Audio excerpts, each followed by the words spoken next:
Nous allons à présent écouter la parole de Dieu pour la circonstance.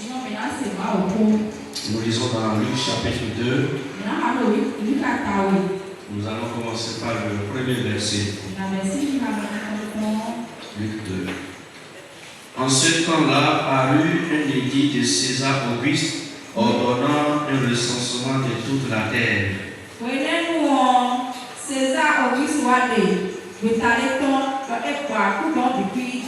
Ce premier recensement eut lieu pendant qu'Irénée était gouverneur de Syrie.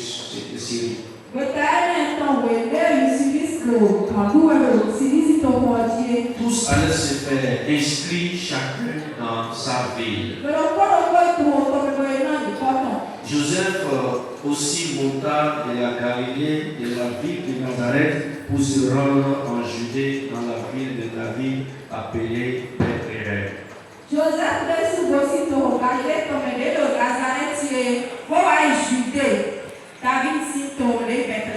Parce qu'il était de la maison et de la famille de David. Afin de se faire inscrire avec Marie, sa fiancée, qui était enceinte.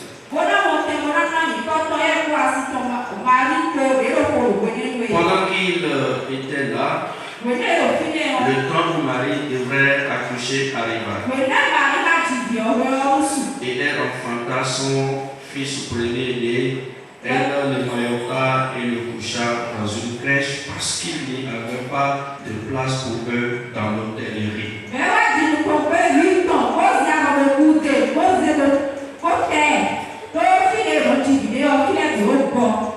Mais l'ange leur dit: ne craignez point.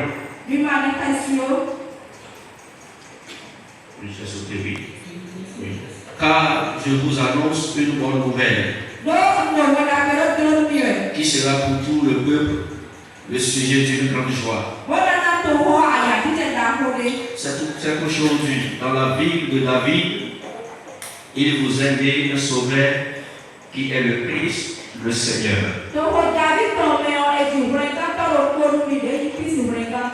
Nous avons laissé les versets 8 et 9 pour aller vite. Voilà, le thème de notre message de la circonstance est tiré donc du passage au verset 11. Voilà, qui dit, c'est qu'aujourd'hui dans la ville de David, il vous est né un sauveur qui est le Christ, le Seigneur.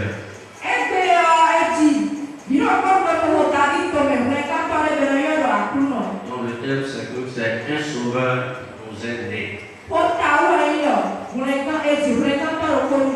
Un sauveur nous est né. Aujourd'hui, 25 décembre 2023, tout le monde entier célèbre la naissance de Jésus-Christ. C'est ce que nous appelons communément la Noël. Et ce qui est important dans cette fête, c'est le message qu'elle véhicule.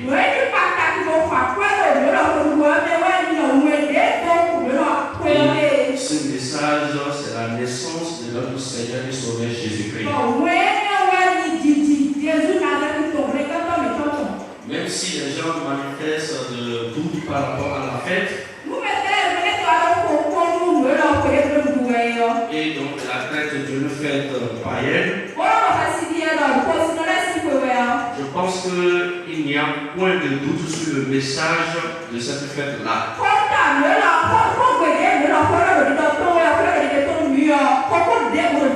Si la Noël est une fête païenne, la naissance de Jésus est une fête chrétienne.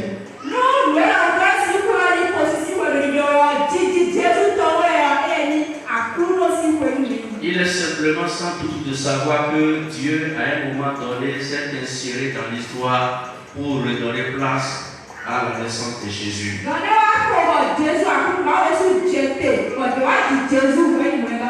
Pour mettre de l'ordre dans les choses. Afin que chaque chose, n'est-ce pas, prenne la place de son histoire. Parce que ce qui vient du diable ne peut jamais donner gloire à Dieu. Ce qui vient réellement du diable ne peut pas alors annoncer un message salvateur que celui de la naissance de Jésus-Christ. Et nous, les enfants de Dieu, pour nous, c'est la partie naissance du Sauveur. Si il est normal pour les hommes de célébrer leur jour d'anniversaire, le jour de naissance,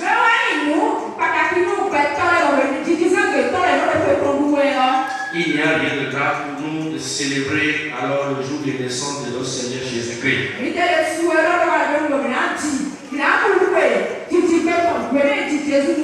On pourrait se demander si Jésus est réellement né le 25 décembre.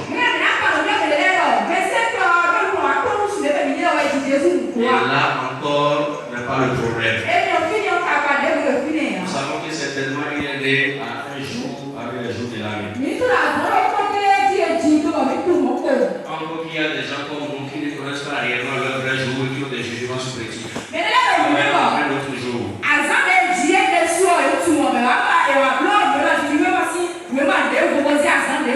Je pense que en tant que les gens avertis par la parole de Dieu, il n'y a pas de débat autour de cette fête.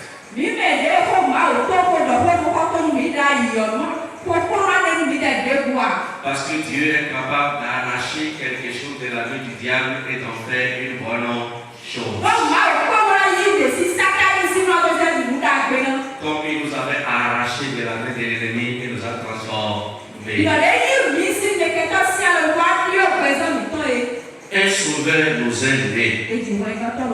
Et lorsqu'on parle d'un sauveur, cela cache quelque chose d'important. Cela cache un problème, un lien, une difficulté. On ne peut pas parler de sauver quelqu'un si c'est derrière, il n'est pas dans une situation difficile. Donc tout le monde était dans une situation difficile. Dans le lien du péché. Esclave de la vie, de la perdition, de la damnation et de la mort. Et Dieu, par son grand amour, nous a donné son Fils pour nous sauver. C'est pourquoi l'ange précise au berger qu'aujourd'hui, dans la vie de David, il nous est né un sauveur. Oui, un sauveur nous est né. Et ce sauveur-là, c'est Jésus-Christ.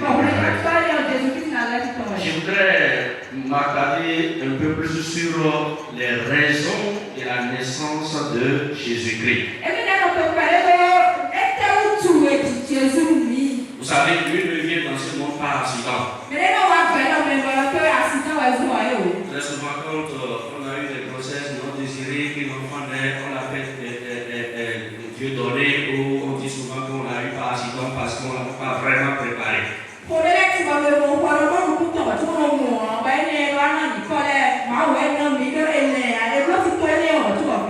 Que ce soit non désiré ou désiré, tout être humain, toute créature de Dieu qui naît dans ce monde, à sa place dans le monde et à son histoire, à quelque chose à faire, à accomplir.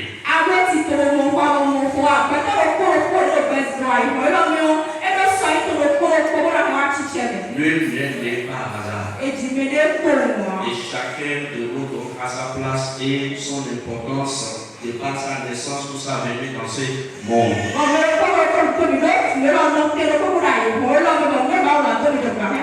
Nous, les enfants de Dieu, nous ne devons pas voir la fête comme les païens, puis pour eux, c'est un jour de fête. Les gens disent que Jésus est né. Bon, là n'est pas le message, c'est la fête. Ils prennent le côté fête et ils mangent, ils boivent, ils font tout ce qu'ils veulent. Nous n'allons pas faire comme eux, nous devons voir au-delà du manger et du boire.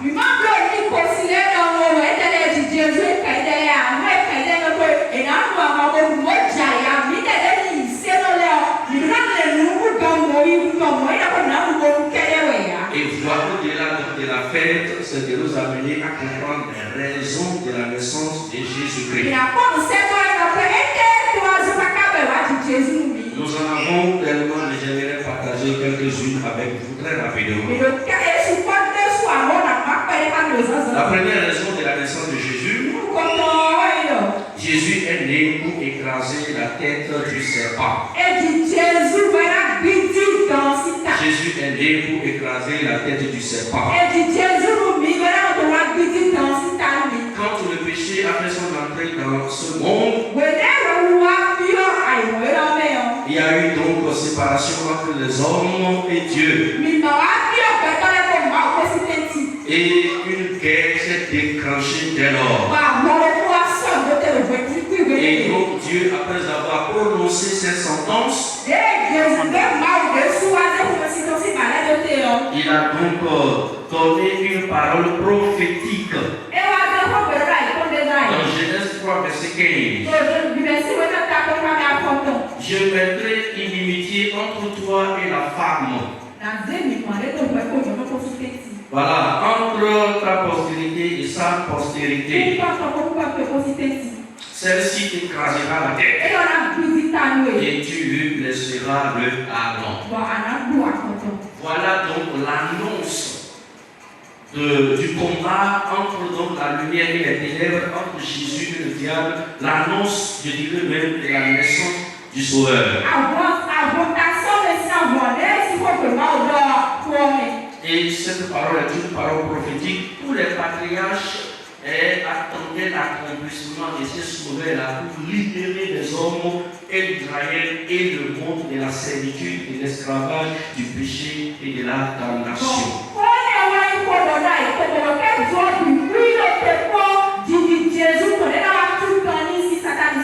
Et dans l'Apocalypse chapitre 12, le combat qui relate donc l'accomplissement de la prophétie de Genèse 3:15 s'est manifesté.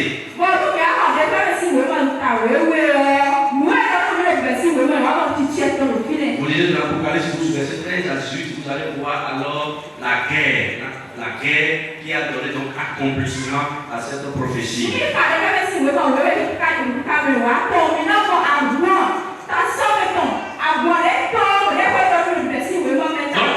Jésus n'est pas né pour se balader, Jésus n'est pas né pour alors déambuler ça et là, mais il est né, n'est-ce pas, pour écraser la tête du serpent.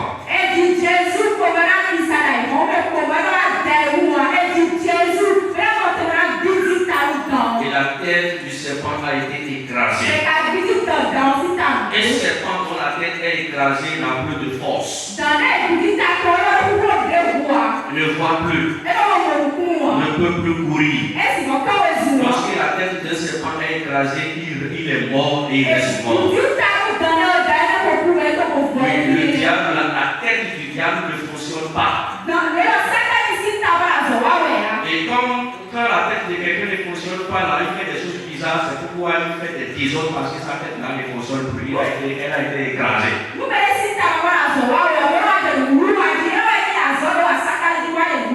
Jésus a écrasé la tête du serpent, la tête de Léviathan, la tête du dragon, le serpent, et nous a libérés de sa main, nous a affranchis de sa main. Le chrétien qui est réellement né de nouveau, qui a le Saint-Esprit en lui, n'est plus possédé, il n'a plus affaire avec un démon.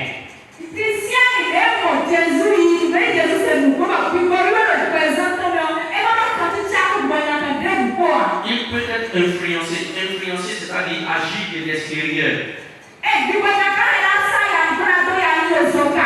Mais posséder, agir de l'intérieur, c'est impossible. Le Saint-Esprit est en toi.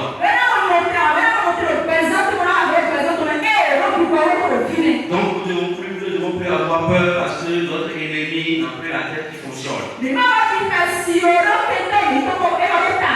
Oui, sa tête a été écrasée. Dieu a dit, je mettrai inimitié entre toi et la femme, entre sa postérité et ta postérité.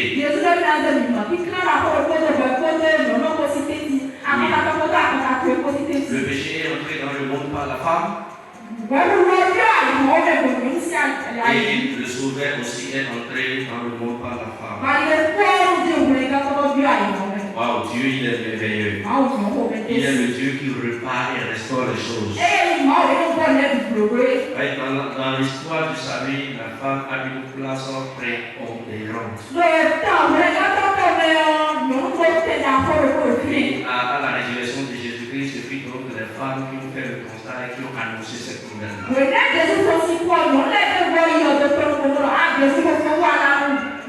Je vais dire à une femme ce matin de garder sa foi jusqu'au bout, de tenir bon, même dans la difficulté.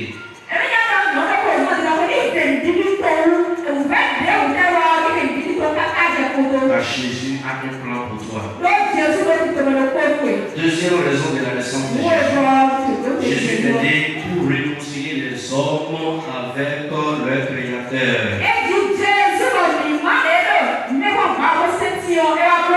Jésus est né pour réconcilier les hommes avec leur Créateur Dieu. Là où il y a péché, il y a forcément séparation. Et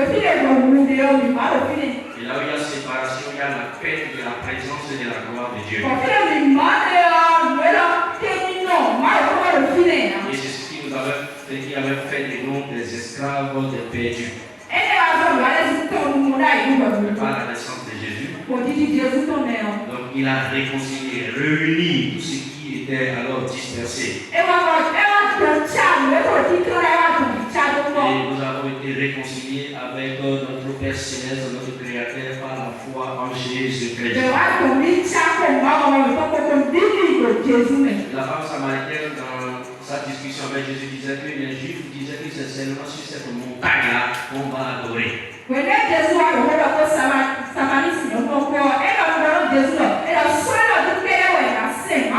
Et Jésus a dit, l'heure vient, plus elle est déjà venue pour les vrais adorateurs, adoreront le Père en esprit et en vérité.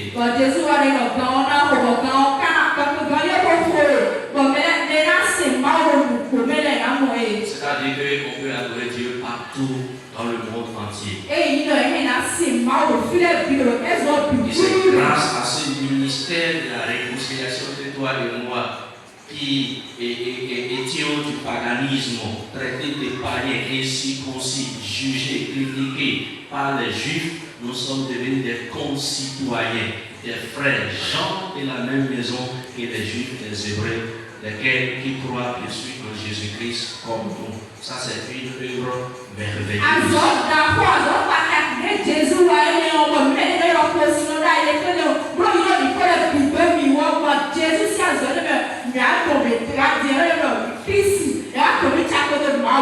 Quelle puissance dans ce monde pourrait réunir toutes les ethnies, réunir toutes les langues en unité. Ça n'a jamais existé dans l'histoire. Mais Jésus, par sa naissance, il a fait, il nous a tous réunis. Et en Christ, nous sommes un et indivisibles. Il n'y a plus de Grecs, il n'y a plus de Juifs. Nous pouvons servir et adorer ensemble le Sauveur, nous avons.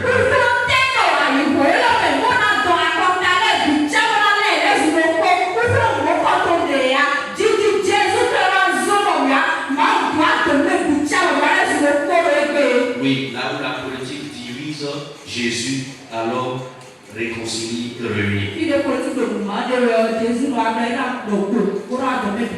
Là où les ethnies divisent, Jésus réunit. Là où les hommes divisent, Jésus réunit. Là où l'héritage divise, Jésus réunit. Je pense que c'est le meilleur sauveur dont nous avons besoin. Nous ne devons pas rater alors ce sauveur-là. Parce que si vous le ratez, vous n'aurez pas encore un autre. Vous n'aurez pas un autre. Alors, Colossiens 1:21 qui dit, et vous qui étiez autrefois étrangers et ennemis par vos pensées et vos mauvaises œuvres,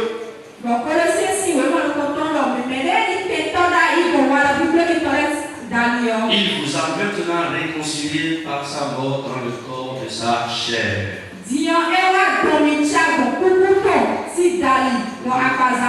Vous pouvez noter aussi Romains 5:10, 2 Corinthiens 5:18.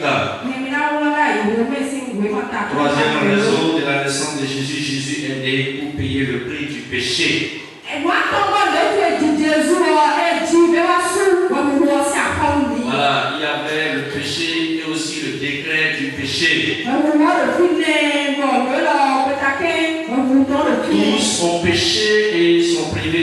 de Dieu. D'accord.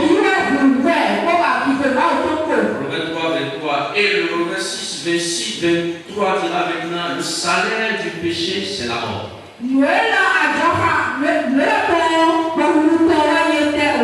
Le salaire du péché, c'est la mort. Oui, donc Jésus, par sa naissance, est allé payer le prix alors du péché qui est la mort.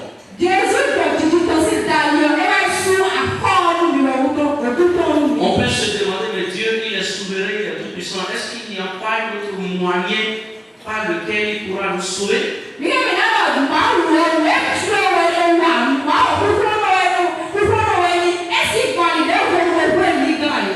peut rester au ciel et nous envoyer une échelle maintenant pour nous permettre de monter et aller vers lui là-bas. Il peut dire maintenant par une ouverture pour dire la terre, écoutez-moi, venez sauver, c'est fini.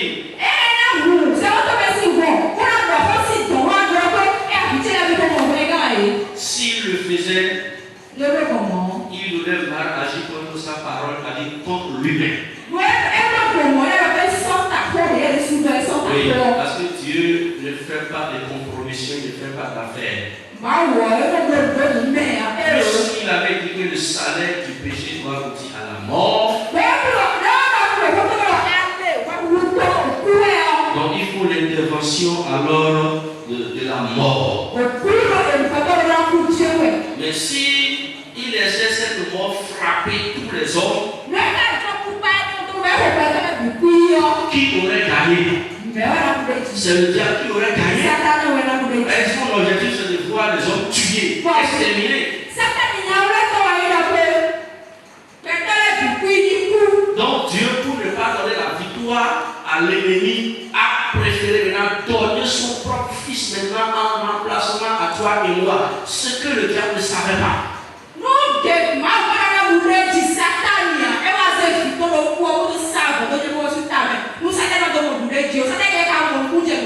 Le diable n'a jamais d'informations sur les plans de Dieu. C'est en les exécutant qu'il voit maintenant et il profite pour attaquer.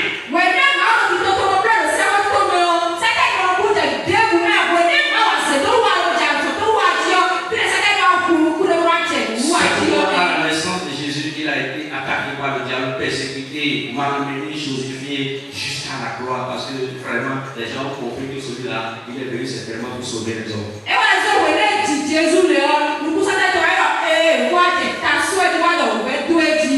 Jésus est né pour payer le prix du péché. Marc 10, verset 45. Car le Fils de l'homme est venu non pour être servi, mais pour servir et donner sa vie comme la rançon de plusieurs.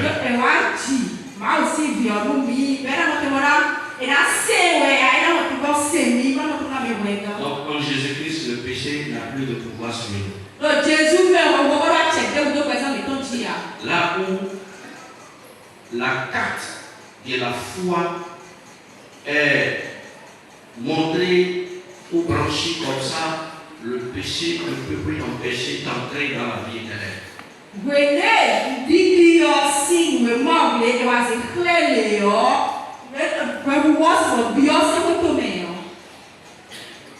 Quand la grâce parle dans la vie de quelqu'un, le péché se tait.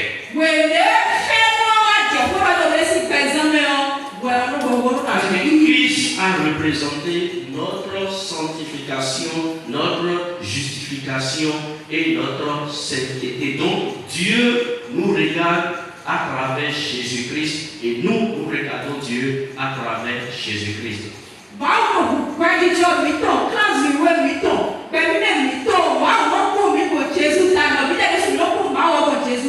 Voilà, Jésus est né pour sauver l'homme qui était perdu. Matthieu 18, verset 11. Car le Fils de l'homme est venu sauver ce qui était perdu.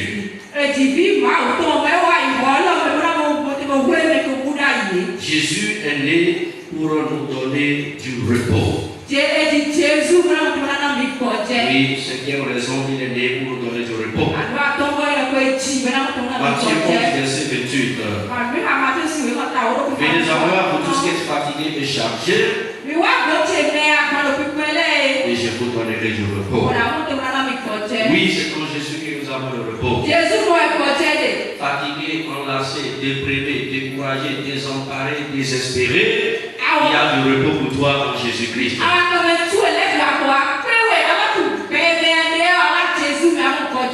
Même si ta vie est tombée plus bas que terre, il y a toujours de l'espoir pour toi.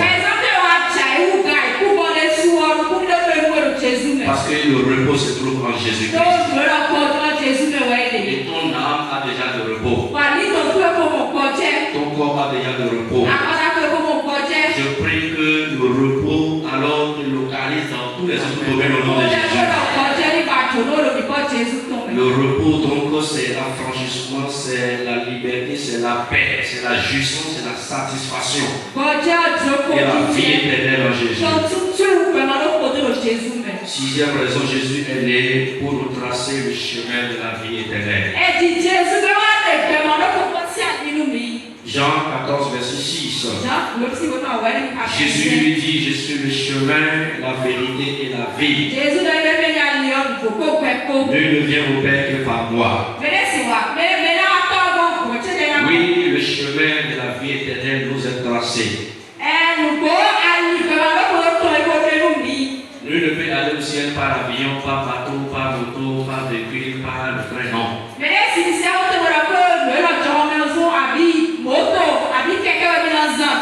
Pour y aller, il faut uniquement seulement Jésus-Christ. Les hommes peuvent entrer même dans la lune, même s'ils peuvent entrer dans le soleil, même sous la mer, dans les cailloux, sous les montagnes, mais ils ne peuvent pas aller là-bas.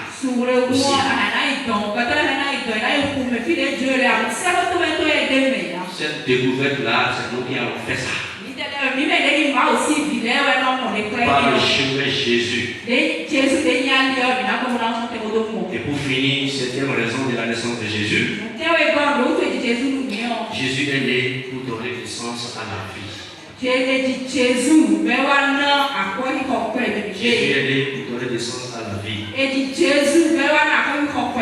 Dans Genèse chapitre 1, verset 2. À la création, la Bible dit. La terre était vide et informe. La terre était vide et informe. Et l'Esprit de Dieu se mouvait sur la surface des eaux. Donc après la chute là, le péché de l'homme, la terre était vide et informe. Sans valeur. Il a fallu donc la naissance de Jésus pour donner naissance à la vie. C'est pourquoi dans ce monde, tu peux avoir tout. Les belles femmes en cascade. L'argent remplit les conteneurs. Les nominés et les nominations. L'élévation même jusqu'au zénith. Si tu n'as pas Jésus dans ta vie n'a pas de sens. Ta vie est foutue. Un sachet léger de 5 francs est plus lourd que ta vie.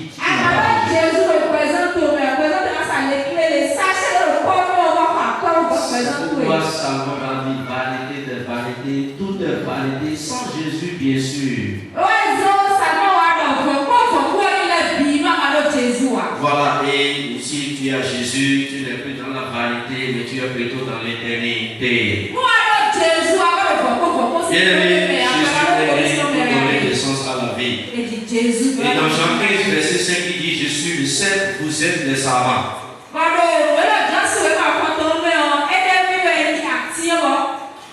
Et vous êtes les savants. Celui qui demeure en moi et en qui je demeure porte beaucoup de fruits.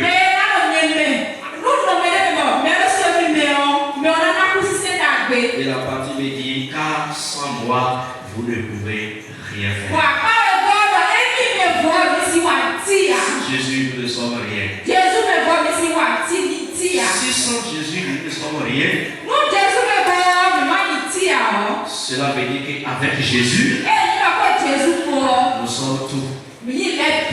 C'est la raison de l'apôtre Paul qui dit Je puis tout par celui qui me fortifie.